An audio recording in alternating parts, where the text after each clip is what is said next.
Hello, everybody. Josh Brown here, back for another great episode on Franchise Euphoria. Well, today's episode is brought to you by IndieFranchiseLaw.com, a leading resource in the franchise space to help you if you're considering buying a franchise, turning your business into a franchise, or growing your business through a licensing or franchise structure. So go on, check it out, IndieFranchiseLaw.com. I think you'll find a lot of valuable and free information as you continue to kind of weigh franchising and licensing and the growth of your business. Without further ado, I hope you enjoy today's episode.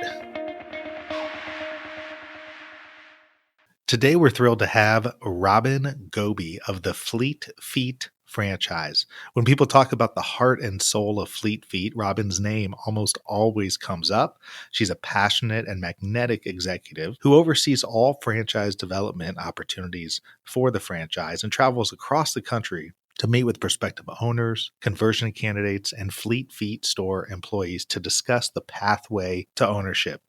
I think what you'll find with my interview with Robyn is she's a very passionate, engaged person who literally has worked every position in this franchise and has been through the ups and downs of a rebranding and a lot of different challenges. She brings a really great full 360 perspective on the franchise aspect of it and just the business aspect of it. So without further ado, enjoy this episode with Robyn. Hello, Robyn. Welcome to Franchise Euphoria. How you doing? I'm fine. Thanks so much for having me. Well, I'm excited to have you. You're part of a long-standing franchise system called Fleet Feet, and it's my understanding that you are the longest-standing employee with the company. Yes, I've been here more than 20 years. That's awesome. Well, I always like to start off by having my interviewee tell a little bit about the franchise business and sort of how you got involved with it. Okay. So Fleet Feet is a franchise that's been around since 1976. I am not old enough to have been there when it was founded, but I have been here for a long time. And it was founded because there was a need for people to find products that they couldn't find in other places. So when running began to get pretty popular in the 70s, there was this whole running thing that happened in the 70s with Frank Shorter and the Olympics and all of that. There were more people starting to run, but people couldn't really find the products that they needed. And so two women in Sacramento founded Fleet Feet in order to, again, provide a place where people could find the products and to provide a place where we could educate people on the products. So it's not just you walking in and seeing all these products on the wall. It's about us being able to explain them to you, find out what your needs are, and kind of match you with the products that will make your experience, whether it's with running or walking, better. And I was a runner all through my childhood and through college, and I was looking for an opportunity in the running industry. And I kind of happened to just find Fleet Feet because I was looking to get experience in the running specialty channel, which is our trade channel. And I wanted to actually go back and work on the vendor side with New Balance. And so I needed to get some experience in the channel. And so I found a job at a Fleet Feet in Springfield, Virginia, and I was just part-time. And I was fitting shoes, and I was waitressing on the side to make ends meet. And slowly I got to know more people within the industry, and somehow that I've been lucky enough that it's led me here. I didn't know that you could have a career in something that you just like to do. So I've been really lucky with that. Well, it's interesting to me because it sounds like obviously you started at a franchisee location. Yep, I started at a franchisee location that got defranchised or disenfranchised or however you want to say. It's not even there. Oh, really? Yes. Yes. So that's probably a whole nother story. That's a whole nother story. So what happened is the original founder, there were two women, and then one bought the other one out, and Sally Edwards is the one who stayed on. And then in 1993, Sally Edwards sold it to Tom Rayner. So it's been personally owned.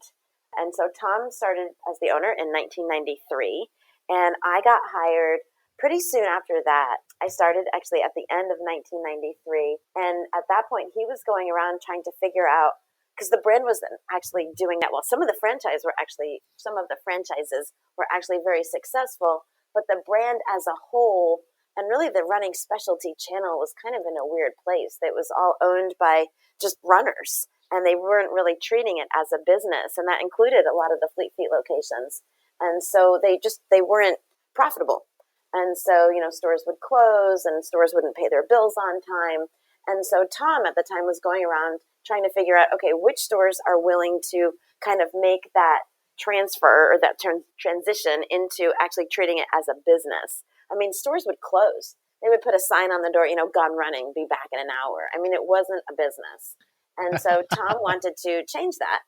And so when he hired me, that's kind of what he was trying to do. He was trying to figure out what franchises are going to continue. And I was actually one of his first hires. And so he went and he actually disenfranchised Springfield because the franchisee was just not treating people well, and it just wasn't good for the brand. And so he got removed from the system, and it actually went from, I think, like 42 franchises at the time down to 28. And so by then, let's say it's 1995, it's grown, and now we're at 175 stores in 37 states. Yeah, that's incredible. So, I mean, well, first of all, I know this from experience just from working with people in the franchise industry. First of all, to be able to have the wherewithal to say that there's a problem and then shrink the stores. I mean, that's hard to do, right? I mean, that's really a hard decision to make. So you go down 42 to 28, obviously trying to fix a problem in the system, and then now 175 stores later. So when you started, fitting people for shoes, then obviously you worked your way up within that system. When that franchise was closed down, so that's when you went and you went onto the corporate side of things for the franchisor? It's a little more circuitous than that. I left that store because I didn't like the owner. He didn't treat his employees well, and it just wasn't a good situation for me. And so I left, and I was working at another running specialty store. This is in Washington, D.C. now. And Tom found my name, and he came and he sat down with me, and he said, "What happened? Like, why did you leave?" And I said, "Well, I wanted to get experience in this and then, and that." And he said, "Really? Like, why did you leave? Like, tell me the truth." And I said, "You really want to know the truth?" And he said, "Yes." And I said, "Okay, here it is. The guy is a little bit crazy, and he says things that are completely inappropriate, and it's just not a good situation, especially for women." And so that's how he ended up closing him down.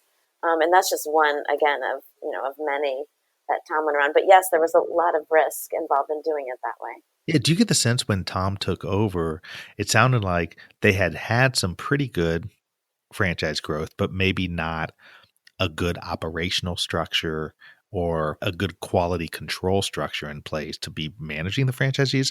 I think actually the idea made complete sense. So Sally Edwards was a visionary, and Elizabeth Jansen, who was the co-founder, they had a vision, and they really understood that there was a need for the running specialty channel. And there were other running specialty stores kind of popping up in other places around the country at the same time. And they weren't even planning to franchise. They just opened a store, and then they opened another store, and then they had someone come to them and say, "Would you be willing to franchise?" So there was a whole plan, and it made sense. But yes, I think they were small, and they may not have had all the resources they needed to, I don't know, maybe support all of the stores the way the stores needed to be supported. I can't really say because I wasn't there. But when Tom bought it, there were a number of things that he needed to do to kind of, I guess, get it to kind of the next chapter. Because it was a great chapter, but he needed to get it to the next chapter. And so he saw the opportunity to change. So it was running specialty, but we really catered a lot to people who, maybe ran a little bit faster or ran more. And maybe that's what running specialty was about at that time. But Tom saw an opportunity to really be able to tie in or kind of bring it to the masses more, because more people were starting to run. And then throughout the 80s and into the 90s, you had women starting to run. You had people starting to do, marathons to raise money for things. And so you had all of these different types of people than you had before. People who were not running very much, people who were different sizes and ages and different abilities. And he saw an opportunity to create stores that matched what the customer needed at the time. And so the stores became a place where you could find more women's clothing and more women's bras and clothing in different sizes, like extra large and extra extra large, and much higher, bigger cups and bra sizes. And you began to see beginning training programs to help new people become more healthy and active. And instead of having a store where I don't know if they weren't merchandised that well, but there wasn't necessarily a whole kind of product plan. Now you had more boutiques type stores with really good lighting, and they actually were nice to shop, and you could actually fit a stroller in between fixtures. And they became a place where a lot more women felt more comfortable coming. And so, now we kind of expanded the reach. And that's really how we were able to grow, is by like watching where the customer was going and matching what they needed and providing a place to bring those types of people together. Because especially beginning runners, they don't know what they need. They don't know how to avoid injuries, and they were looking for that. And so we've been able to tap into that. And that's really what Fleet Feet is about. We connect with people on not just a transactional level where people come in and buy stuff from us, but on an emotional level where we become part of their social structure, and they come in to run with us and run in groups, and they meet like-minded people, and they, can achieve their goals, but in a very comfortable setting, very inclusive setting. And so what was Tom's background that gave him, I mean, how did he come to take over the franchise? Did he have a particular background in growing businesses? He had a background on the vendor side. And actually, most of the people when I first started, they did come from the vendor side. And even before, so I left Fleet Feet and I went to work for New Balance, and I worked for Saucony, and then I came back. And so a lot of the people at the time, we were from the vendor side. But it's hard to put Tom into words. He was a visionary, very dynamic personality. Like, he could just bring people together and get them excited. And we could all kind of be, maybe going in different directions. And somehow Tom would kind of all put us in the same direction. And with a franchise, how important that is. He was a great speaker. He was an orator more. He had written speeches for Jimmy Carter. Oh, really? So he knew how to speak, and he knew how to write. And so he came from the vendor side, and then he found Fleet Feet, and he started actually working for Sally, and then he bought Sally out. So that's really what happened. And he kind of knew it from the inside out. So he saw what the needs were at the time, and he knew going in what changes he was going to make. Well, and so what have you seen? Because obviously, you've been there from the beginning of when Tom came aboard. And so you've seen the franchise shrink from 42 down to 28, and then all of a sudden grow up to 175 plus. What's that been like? What's that journey been like? And what have your roles been in the company? I mean, I gotta imagine they've changed over time. Yes. Probably multiple times.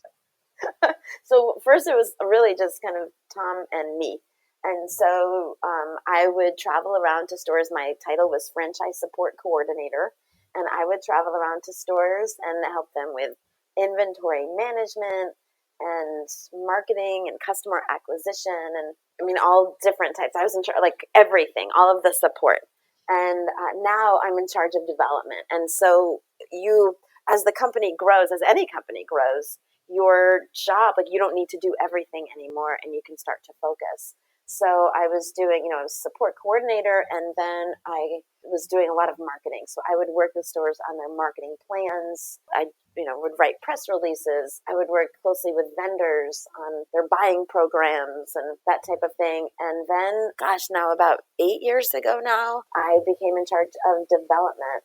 And so now what I do is helping new franchisees kind of navigate the journey from a franchise candidate all the way through opening. We have company-owned stores, and so I help find people who want to operate company-owned stores and help kind of vet them and then get them on board. We have found new ways to grow. And so what that means is that we open our own stores now. So I will look at markets. We acquire independent stores. So I look at those. And then we also we convert existing independent stores. So we have been able to build and create so many amazing tools, honestly, in our channel, and working with vendors and their development, and just so many operational efficiencies, marketing efficiencies, just everything that you can do. What can we take off a franchisee's plate so they can focus on the things that really matter?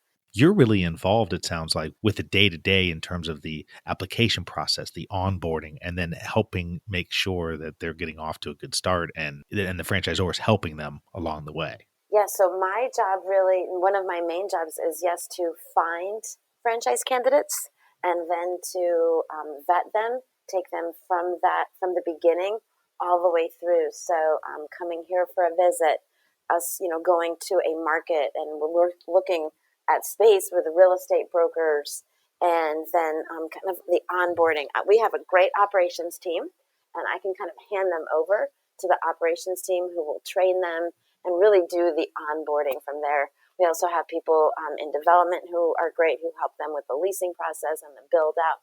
So now we have an amazing team, honestly. We have about 50 people here who are at our corporate office. We call it the store support team. And we just have a lot of good processes to help people get started.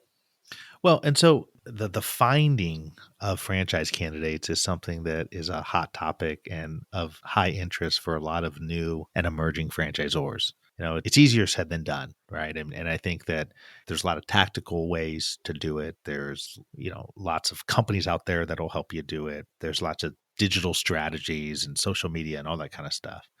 I'm curious, since this is one of your main roles, what are you doing to attract good franchisees to the Fleet Feet franchise?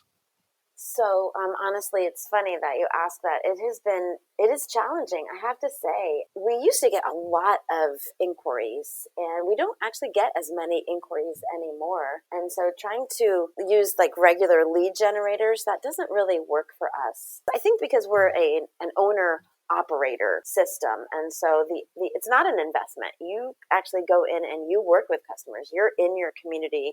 You're building, the running community around you. You are fitting customers. You're sitting on a fitting stool and working with feet. And so the standard lead generators, at least in my experience, they haven't worked for us at all. What we do, there's no really way to do it from a proactive standpoint. We're a little bit more reactive. I wish we were more proactive. But what happens is we have a lot of people who were customers, who were employees, that type of thing. Those are the people who own our stores. Honestly, they knew the brand to begin with. They didn't just kind of hear about it online or read about it, in a franchise magazine or something like that. That honestly hasn't really worked for us. So these people actually, they have like intrinsic knowledge of the brand, and so they come to us and they love what we do, which is great. And so it happens a little bit more organically. In fact, about 1/3 of our franchises are owned or operated by former employees even. I love that. It's happened that way for us instead of kind of the normal way, I guess. Well, I love that. That's a great model. I mean, I always think it's smart to hire and promote within because, then you're giving people who may think they're just coming in or participating as an employee with a limited capacity, you're giving them a higher ceiling, something where they could, if they really wanted to, work through and learn the business and then become an owner of the business. So I think that is a very, very effective way to do it. I'm thrilled that you were transparent and honest in your answer because I think that it is hard to just hire a company that is not intimate with your franchise or doesn't deal with it day in and day out and doesn't understand it to then go and try to find people for it. You know what I mean? Yeah, it doesn't work. It has happened here and there with people who just really believed in, like they learned about it later, or they read about it and they did kind of learn about it as they went, and they were serious about, building a running community. They wanted to own their own business. They wanted to do something they were passionate about. Most of them came from a running background, or they, were just long-time runners. And so they found something that they were passionate about and wanted to do. But again, yes, most of the time it does just happen a little bit more organically. And that has worked really well for us. But I do think that as the world changes, you do need to find ways to attract new candidates, especially, brick and mortar is harder. It just is harder than it used to be because of online and a number of other things. We continue to evolve to drive people in the door. Through digital marketing and other programs, we're able to get the word out more, but it hasn't necessarily translated into driving new franchise inquiries or driving new franchise candidates to us. And so we'll just continue to look for ways to do that. So these are physical stores within retail centers, I'm assuming, right? Yes, and mostly in, yes, like strip shopping centers around the country. Mm-hmm.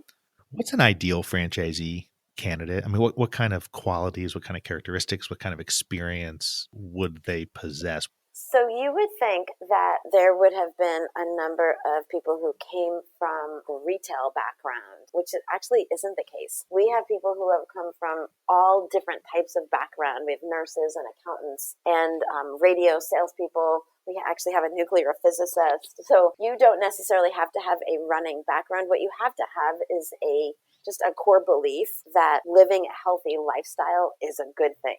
And so you don't have to be a good runner. You don't even have to be a runner at all. But appreciating running and walking and being physically active, that's really important. Our most successful franchisees are people who are extremely driven. So I don't think anyone gets into the business of opening their own store or starting their own company and not being extremely driven. They're focused. They know what they want to do, and they are going to find a way to do it. It's that bring it on mentality. I kind of equate it to the Patriots. So the Super Bowl was last night, and it's kind of the same thing. Somehow the Patriots always find a way to win. And our franchisees, it's hard, but somehow they always find a way to be successful. Not always, but our most successful franchisees do. The second thing I look for are people who, they're very engaging. They come across as genuine. They come across as, they have leadership qualities. They have a presence. They can go out and talk to people. Our customer acquisition plan is our franchisees going out and working within the community, all different aspects of the community, and trying to create Fleet Feet as like a center of running and walking and health and fitness. And so you have to be able to go out and engage with people, get them excited about what you're doing, and they have to like you. So when a franchise candidate comes in, are they likable?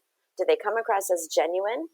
And do we feel that we will be setting them up for success if we put them out into the marketplace to do it? And then the last thing I'll say is they are people who it is fulfilling for them to help other people meet their fitness and health goals. It resonates with them. So one of the things we do is we help train someone who's not active right now to walk or run their first 5K.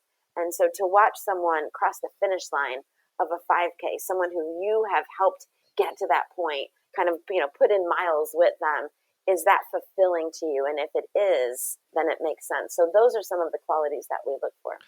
What's a good place for somebody to reach out, or should they reach out to you directly if they're interested in learning more about the Fleet Feet franchise?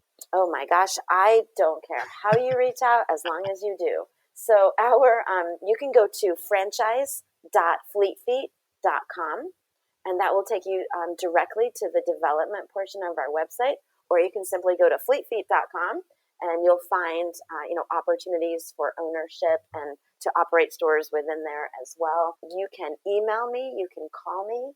I'm happy to provide my contact information. As long as you reach out, I will gladly speak with you. Yeah. So what's a good email for you? It's Robyn, ROBYN, .Goby, GOBY, at fleetfeet.com. Or they can call me at the office. It's 919-913-4403. That's my direct line. Well, thank you so much for coming on and sharing a little bit about the franchise. I think it's a fascinating story, and I think it's equally fascinating that you've made such a incredible career out of it when literally it sounded like it started with you just going into to just get a job, any old job, and look what it's turned into. So I think that's a credit to you, and I think it's a credit to the franchise that they recognize that, at least Tom recognized that, and you've been around this entire time. So that's fantastic. I've been very, very lucky. I've had the opportunity to work with and learn from, honestly, some amazing people and to do something that I'm really passionate about. Well, keep up the good work, and I'm excited to hear about the continued growth of the franchise. Thank you so much for having me. I really enjoyed it. Thank you. Thank you.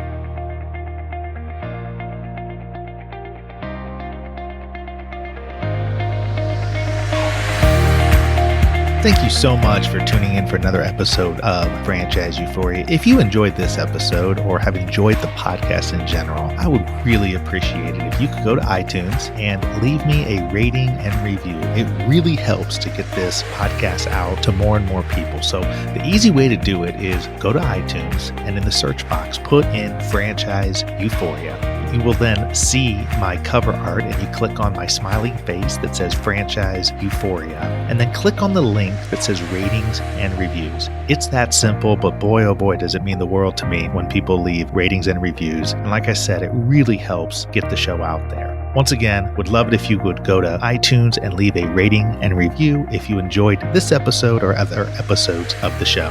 And until the next time, happy franchising.